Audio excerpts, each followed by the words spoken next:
एक बार मैं एक गांव में था। कोई आदमी मेरे पास आया। उसने बड़ी श्रद्धा से कहा, भारत बड़ी पुण्य भूमि है, सारे अवतार यहीं हुए, सारे तीर्थंकर यहीं हुए, सारे बुद्ध यहीं हुए। मैंने उससे कहा, जरा रुक जा, फिर से सोच, क्या यह सचमुच पुण्य भूमि है या यह भूमि इतनी पापी है कि हर बार भगवान को खुद आना पड़ा? सोचो, इतने अवतार, इतने बुद्ध, इतने तीर्थंकर यहीं जन्मे, फिर भी आदमी वही का वही रह गया। इतने सब आकर चले गए, लेकिन हमारे भीतर एक लकीर तक नहीं खींची। हम वही चिकने घड़े के घड़े रहे। हर अवतार को हमने सुना, सिर झुकाया, आरती की, फूल चढ़ाए और कहा, आओ महाराज, और अब जाओ। हम सुनने में माहिर हैं, करने में नहीं। तुम सोचो, अगर किसी गांव के घर में रोज डॉक्टर आते जाते हो तो क्या वो घर पुण्यवान है? नहीं। इसका अर्थ है कि वो घर सबसे ज्यादा बीमार है। और अगर सारे अवतारों को यहीं आना पड़ा तो इसका अर्थ क्या हुआ? कृष्ण ने गीता में कहा, जब जब धर्म की हानि होती है, अधर्म बढ़ता है, तब मैं आता हूं। और सब अवतार यहीं आए। तो मतलब क्या हुआ? ये भूमि पुण्यवान है या ये भूमि इतनी बीमार कि हर बार भगवान को खुद उतरना पड़ा? सच तो यह है कि इस मुल्क की आत्मा अब इतनी चिकनी हो गई है कि कोई लकीर नहीं खींचती। हमने सदियों से इतनी अच्छी बातें सुनी हैं कि अब बातें सुनना ही धर्म बन गया है। सुनते सुनते हम ऐसे तल्लीन हो गए कि करने की कभी फिक्र ही नहीं की। हमने सुनना साधना बना लिया है, और यही हमारी सबसे बड़ी बीमारी है। सुनना तो है पर होना नहीं। जब तक समझ तुम्हारी अंतरात्मा में नहीं उतरती, तब तक वो समझ अधूरी रहती है। वो सिर पर बैठी रहती है, हृदय में नहीं उतरती। और समझ तभी उतरती है जब तुम कोई निर्णय लेते हो।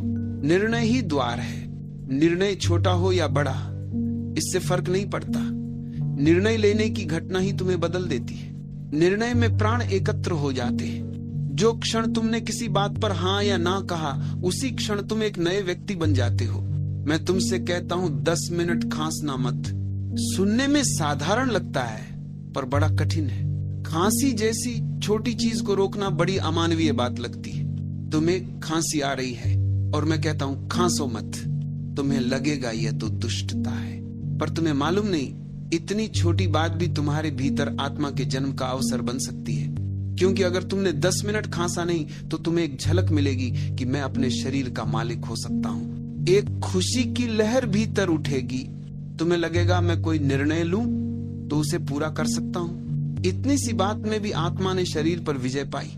खांसी और छींक बहुत चालाक चीजें हैं। जितना उन्हें रोको, वे उतना ही विद्रोह करती हैं।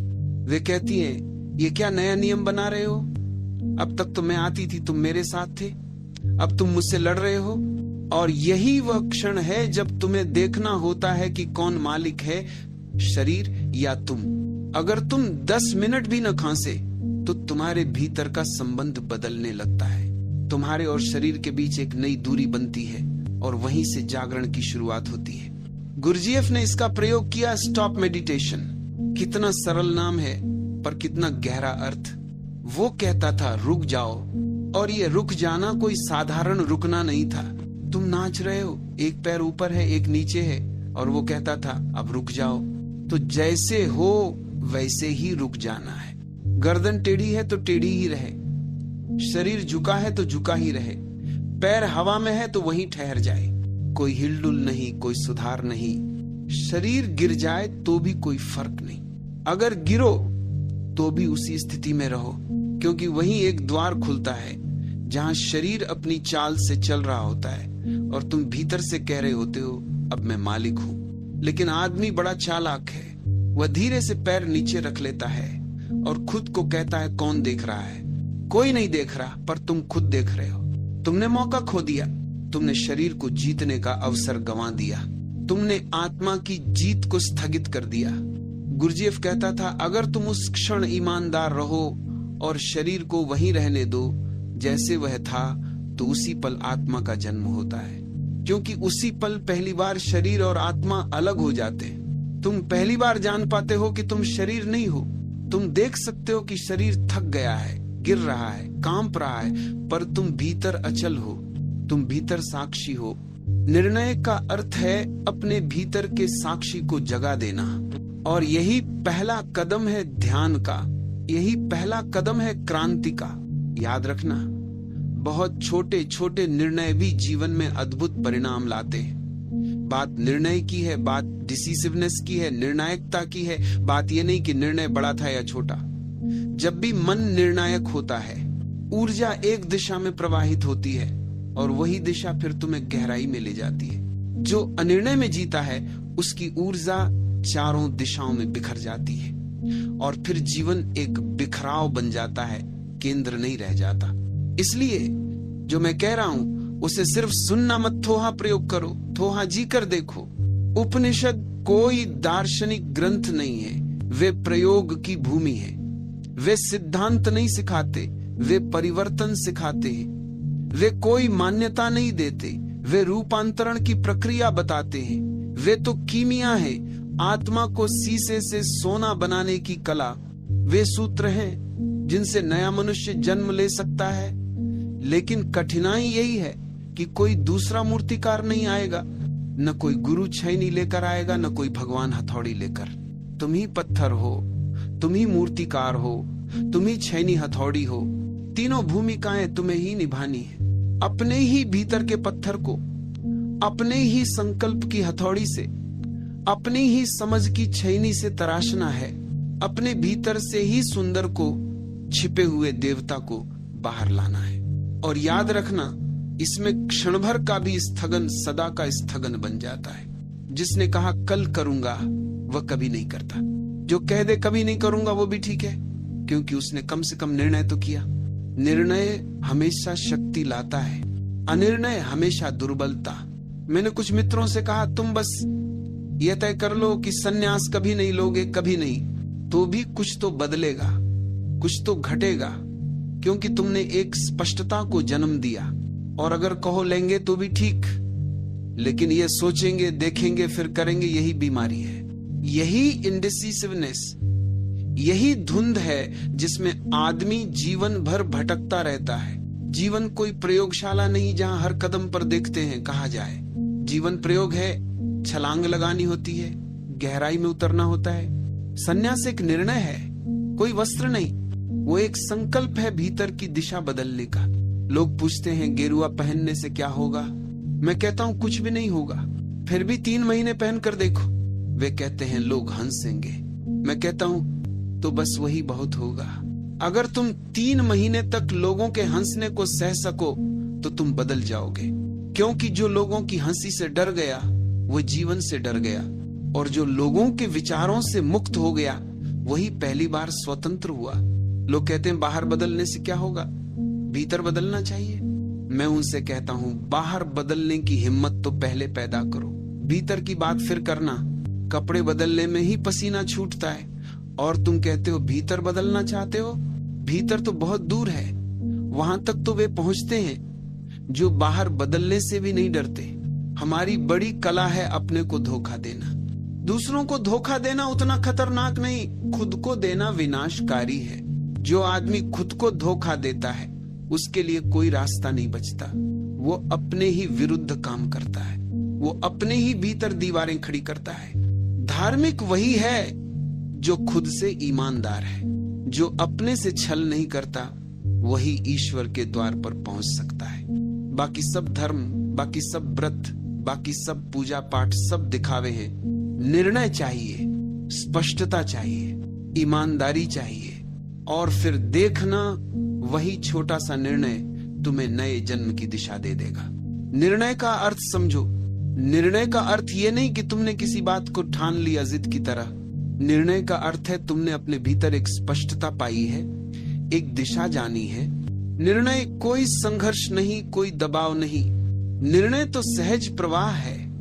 जब समझ साफ हो जाती है तो निर्णय अपने आप घटता है। देखो, नदी बहती है, उसे यह सोचना नहीं पड़ता कि समुद्र तक पहुंचना है या नहीं। नदी का निर्णय स्वाभाविक है, उसका अस्तित्व ही निर्णय है। निर्णय वही नहीं होता जहां भय है। भय निर्णय को रोक देता है। जहां भय है वहां मन कहता है थोड़ा सोच लेते हैं, थोड़ा रुक जाते हैं, जरा परिस्थितियां देख ले। और जो जीवन को परिस्थितियों से जोड़कर देखता है वह कभी अपने भीतर की जड़ से नहीं जुड़ता। तुम्हें परिस्थितियों से नहीं, अपने अस्तित्व से निर्णय लेना है। निर्णय तब होता है जब भीतर की आवाज को सुनने की कला आ जाए। वो आवाज बहुत धीमी है, बहुत मौन है। वह भीड़ की आवाज नहीं है, वो मन की बहस नहीं है, वो भीतर की गहराई से उठती है। जैसे किसी अंधेरी गुफा में एक दीपक धीरे धीरे जलता हो, बिना शब्द, बिना ध्वनि। वही निर्णय का जन्म स्थान है। वही सन्यास का अर्थ है। सन्यास कोई पलायन नहीं, सन्यास कोई वस्त्र नहीं। सन्यास ये जान लेना है कि अब मैं अपने भीतर की आवाज के अनुसार जीऊंगा, न कि समाज के आदेशों के अनुसार। और ये निर्णय इतना मौलिक होता है कि पुराना मन इसे सह नहीं पाता। पुराना मन तुरंत तर्क लाएगा। समय नहीं है, लोग क्या कहेंगे, अभी परिस्थिति ठीक नहीं है, पहले थोड़ा समझ लूं फिर करूंगा। और यही सब बहाने तुम्हें वहीं बांधे रखते हैं जहां तुम सदियों से फंसे हो। निर्णय का अर्थ है अब बहाने समाप्त, अब केवल सजगता। जब कोई व्यक्ति सच में निर्णय करता है, उसी क्षण उसका पुराना मन मर जाता है। निर्णय मृत्यु है, पुरानी आदतों, पुरानी प्रवृत्तियों की मृत्यु, और उसी मृत्यु से नया जीवन जन्म लेता है। इसीलिए जो निर्णय से डरता है वो जीवन से डरता है। अगर कोई तुम्हें गाली दे, तुम एक झटके में आग पकड़ लेते हो, और अगर कोई तुम्हें समझाने की कोशिश करे, तुम उसमें डूबते नहीं हो। बुरा कुछ करना है तुरंत कर देते हो, अच्छा कुछ करना है सोचते ही रह जाते हो। ये मन की बड़ी चालाकी है। जो करना हो उसे तुरंत कर डालो, तभी वो होता है। क्रोधित होना हो या ध्यान करना हो, फर्क क्या पड़ता है? बुरा करने में झटपट हो जाते हो, अच्छा करने में देर लगाते हो। रुको तो अवसर निकल जाता है। वही कारण है कि जब गाली लगती है तो तुरंत उबल पड़ना जरूरी समझते हो, क्योंकि रुकोगे तो शायद कभी न कर पाओगे। सोचो तो सही, अगर तुम कहो चलो 24 घंटे बाद जवाब दूंगा, तो गाली का असर खुद ही खत्म हो जाएगा। 24 घंटे लंबा वक्त है, पर 24 क्षण भी अगर तुम भीतर बैठकर शांत हो जाओ तो क्रोध का विचार ही मर जाएगा। हंसी आ जाएगी, या उस आदमी की मूर्खता दिख जाएगी, या पता चल जाएगा कि वो सही भी कह रहा था, पर तुम समय नहीं खोना चाहते। जैसे ही चोट लगे आग फूट पड़ती है, पीछे जाकर पछतावा कर लेंगे, यही सोचते हो। और इसलिए तुम सभी क्रोधियों को पछताने के सिवा कुछ नहीं मिलता। पछतावा क्रोध के बाद आता है, तभी क्रोध हमेशा तुम्हें बांध कर रखेगा। पर अगर पछतावा पहले आ जाए क्रोध से पहले, तो क्रोध कभी जन्म ही नहीं लेगा। पर प्रश्न ये है, बीच की जगह कहाँ है? गाली इधर, आग उधर। उस बीच थोड़ा भी स्थान कैसे बनाए कि मैं सोच लूं, विचार कर लूं?